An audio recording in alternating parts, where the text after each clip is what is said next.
I just wanted to share this comment here because it is the typical reactionary thing to say when critical thinking people are assessing present realities and recognizing the social injustices that are affecting people right now in the present. There are always reactionaries that come out and say things like this. They're pearl clutching and they are defending the ruling class that has their boot on their face. In every age, you have these kinds of people. This is nothing new. If I make a video calling out the corporate autocracy that we live in, the fact that we live in a world and a society that is governed by multinational corporations, and I'm pointing out that injustice and how that is not indicative of a democracy for the people, we have people like this who want to poison the well, change the topic, make it about something else, because they are defending the oppression today. That's what they're ultimately doing. They do not have a spine. They're spineless, absolutely. And they always side with violent oppressors. They side with the ones in history who win through violence. This is what's known as the just world fallacy. It's when you look at the world uncritically. If you go and watch the video that this was responding to, you can see that nowhere did I mention the word communism.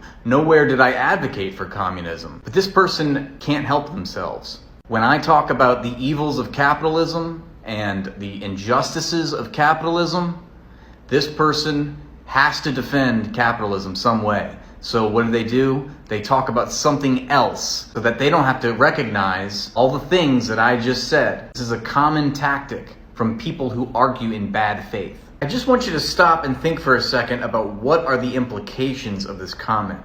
We should not be advocating for a more just world, for a fairer, democratic society. We should not be trying to make things better for working class people. We should not be trying to advocate for marginalized communities. We should not be trying to advocate for the 99% of the population. We should admit that it's all over, accept defeat, accept the boot, accept our corporate overlords, and live to their benefit. That's what this person is saying. Because according to this person, all communist governments are corrupt.